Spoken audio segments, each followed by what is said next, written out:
Hi everyone. Heart attack is nowadays quite common even in young patients.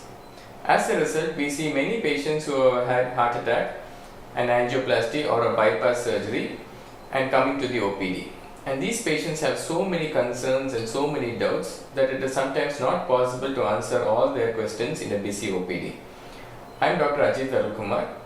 In today's video, we will discuss what are the things that patients should do after a heart attack so that they can prevent another heart attack in future. We will discuss two issues.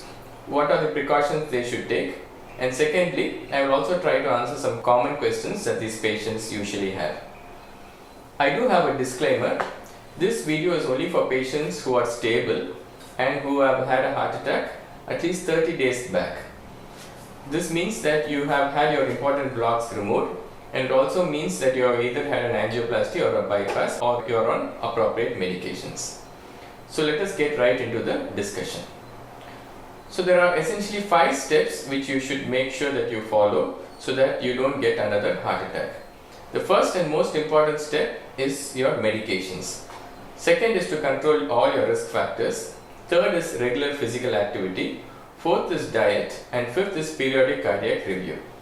We must all remember that coronary artery disease is a chronic disease. If you have a heart attack, that means that you have this disease forever. It is not a disease like cataract surgery, it is not like appendix where you can repair it and forget about it. The first and most critical aspect is to take regular medications. Whether you are only 25 years old or whether you are 85 years old, it does not matter. You have to take your medications forever. The basic medications which heart attack patients have to take include blood thinners and cholesterol medications. This is very important if you have had a stent. Skipping even 3 or 4 doses of medications can lead to sudden blockage of a stent and you risk having another heart attack. And these can produce irreversible damage to the heart. If you are also having diabetes and hypertension, then you will have at least 4 or 5 medications which you have to take every day. If you are very worried about the number of medications or the number of tablets, please contact your doctor and he may be able to reduce the number of medicines because combination medicines are now frequently available. The second important thing after medications is reducing your risk factors. Many patients are not aware what risk factors are. Risk factors is anything that increases the chance of disease progression. Some risk factors are non-modifiable, like age, family history, but some risk factors are modifiable and some of them are easily modifiable. Diabetes, hypertension, smoking, high cholesterol, etc. are easily modifiable. 80% of patients will have at least one risk factor. You must make sure that you are aware of all the risk factors and you must keep all your risk factors under control if you want to prevent disease progression. The most critical and easily modifiable risk factor is smoking. If you are continuing to smoke after a heart attack, then this video is not for you. You must immediately stop smoking, and the best way to stop smoking is to stop it suddenly. Even if you are taking 2 or 3 cigarettes a month, it does not matter, you have to stop it immediately. The second critical risk factor is diabetes. Poorly controlled diabetes has the same effect on the heart like smoking, which means that if your diabetes is not under good control, then you have a 3 to 4 times increased chance of disease progression. What does diabetes control mean? A good and well controlled diabetes means that your HbA1c or the 3 months average is always less than 7.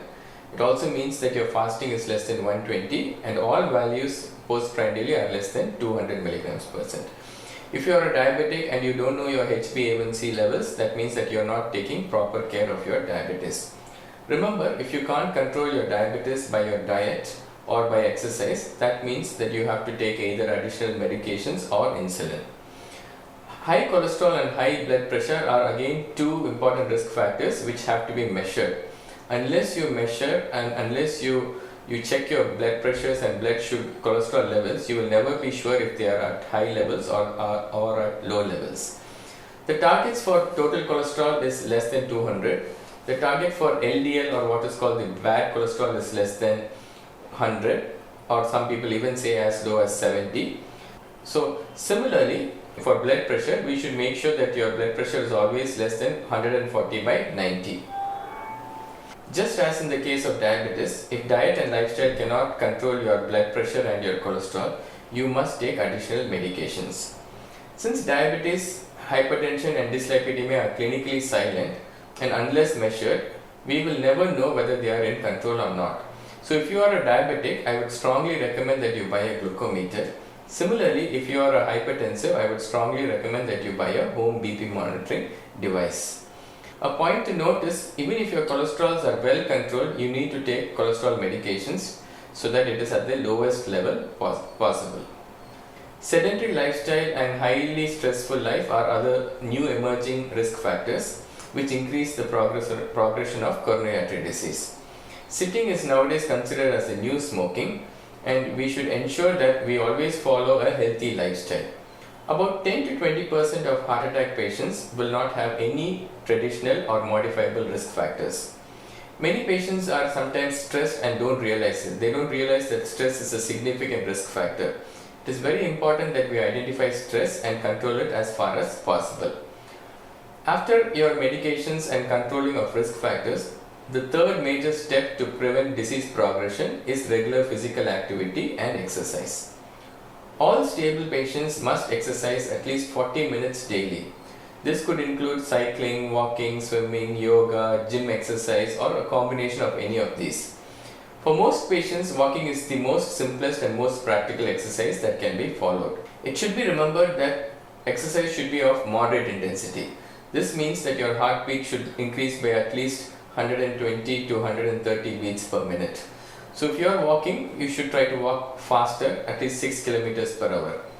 Regular exercise reduces the chances of heart attack and also controls diabetes, hypertension and dyslipidemia, which is high cholesterol.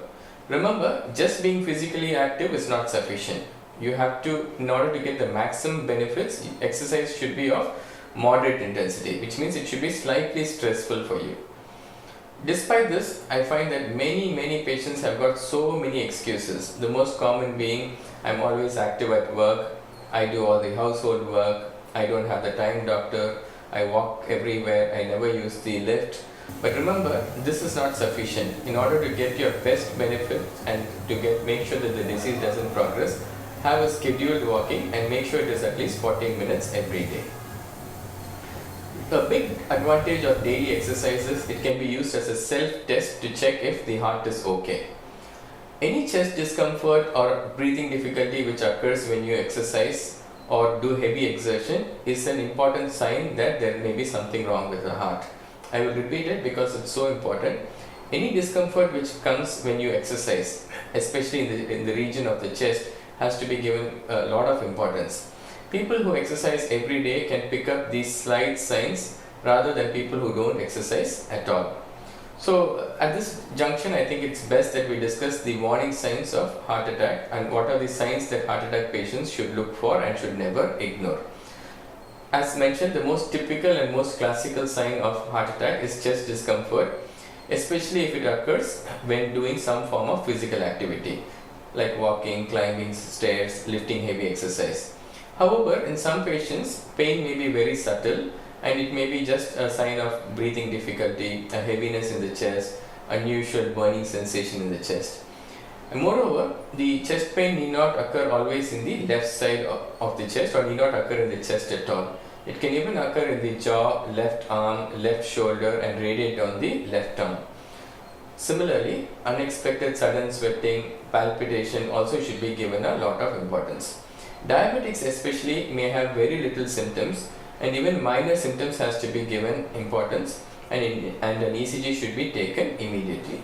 Pain which comes 1 or 2 seconds lasting just for a fraction of a second like a sharp pin prick or just comes once for lasting for half a second or two is usually not cardiac in nature. Pain which comes when we press the chest, pain which comes when we move our arms or when we bend over, when we turn to left side or right side is usually musculoskeletal pain. However, if you have repeated pains, even if it is 1 or 2 seconds, please always take an ECG and meet a doctor. There are some myths about cardiac pain which I wish to clarify. The most common myth is chest pain must come only in the left side. Any pain which comes in the right side of the chest is not a cardiac pain. This is extremely wrong information. It is absolutely wrong. The cardiac pain can usually occurs in the center of the chest and can occur either in the left or the right side of the chest. Occasionally it can even come up to the jaw, it can come to the left shoulder, it can even come up to the left arm. The second myth which patients have is all chest pain or cardiac pain must be severe. We should remember that chest pain can be very mild. This is especially true in diabetics. For many patients, chest pain is not a pain at all. It is just a heaviness, a choking sensation, as if there is not enough air in the room. The third myth which patients have is chest pain must be associated with sweating or there should be some radiation. While it is really true that chest pain and sweating are bad combinations and it means that you may be having a heart attack, the converse is not true. You can have heart attack and still have no sweating. Similarly, you can have a heart attack but not have any radiation. So now what should you do if you do have chest pain? The first thing to do is to stop your physical activity. This means that if you have chest pain while walking, you stop right there. If you have chest pain while climbing stairs, you stop immediately. If it is a cardiac pain, then the pain will usually get relieved in 2 or 3 minutes. You should always have a tablet of Sorbitrate in your pocket, and if the pain does not get relieved in 2 or 3 minutes, you should take a tablet of Sorbitrate and keep it under your tongue. If the pain is not relieved even after taking a tablet of Sorbitrate, then you should go to the nearest hospital immediately. And please insist on an ECG even if the medical officer there does not take an ECG. It is always a good idea to keep a copy of the last ECG in your phone or have a photocopy with you always so that new ECG changes can be immediately identified. The fourth important aspect is diet and food habits. Diet is an extremely big topic and there is so much variation between the diet for diabetics and non-diabetics. So I may not have time in this video to discuss all aspects about diet. So I will be making a video of diet separately which you can watch later. However, I would like to highlight the most important issues. The most important issue is to remember that 50% of your diet should come from fruits and vegetables. Carbohydrates should be taken in minimal quantities and all the carbohydrates should come preferentially from whole grains. This means from red rice, ragi, oats, wholesome wheat. All kinds of processed food, high salt diet, fried items should be avoided. For non-vegetarians, fish without frying and egg whites are acceptable. Red meats should be strictly avoided. However, like I mentioned, I will be having a separate video where you can look at all the aspects regarding diet for heart attack patients. The last thing to remember is periodic review. Even if all is well, you must meet your cardiologist at periodic intervals. For stable patients, this may be even once per year. However, if you do have some symptoms, if your risk factors are not under control, then you should meet your doctor more frequently. What will the cardiologist do during these reviews? One, he will review your medications, he will assess your risk factors. Thirdly, he will see if you are following all the precautions.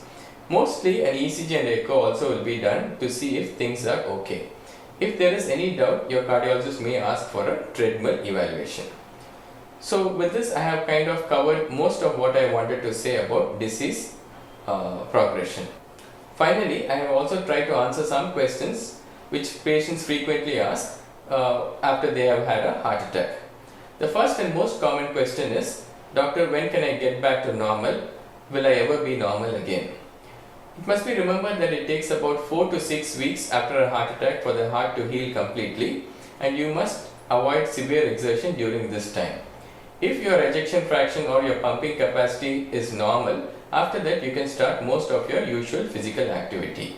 If you have had an angioplasty, then your doctor will usually advise 2 weeks of complete bed rest or at least a week or two of limited physical activity, after which you can do your normal physical activities again.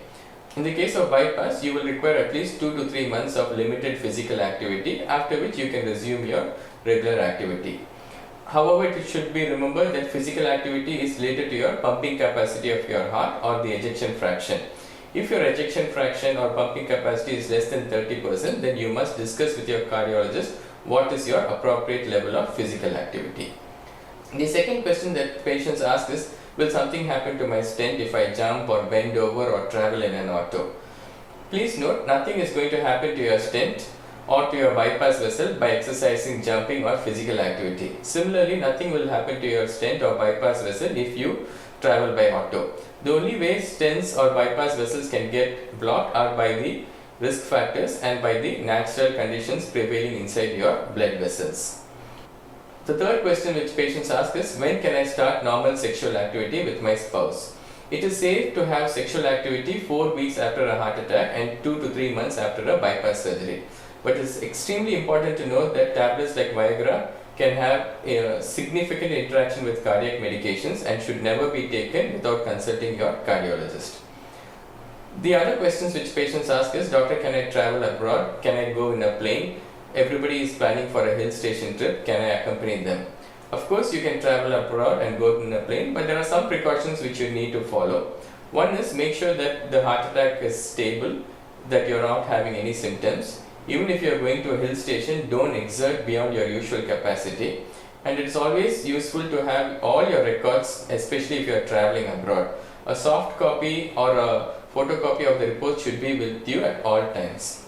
Some patients ask that, doctor, all my blocks have been removed by stenting and bypass. I'm keeping all my risk factors under control. Can I still get a heart attack? 95% you will never get a heart attack, but a small minority of patients can have a heart attack even after stenting or bypass, and this can happen even if you follow all the risk preventive measures which has been mentioned. That's why it is extremely important to pay attention to symptoms which can occur after a heart attack. The third questions which patients ask is, doctor, can I stop my medications? It is 10 years after a heart attack. You can never ever stop your cardiac medications. This especially applies to blood thinners and cholesterol medications. The other question is, what should I do if I get a common cold or an infection? If you get a common cold or an infection, please meet your family physician or usual doctor as before, and you can follow his or her advice. However, it is imperative that you tell him that you have had a heart attack and you are taking the medications. With this, we have come to the end of this discussion. I hope this video was useful for you. I have tried to answer most of the common questions which patients ask. If you have any suggestions, comments or doubts, feel free to contact me or send a question in my email. Thank you.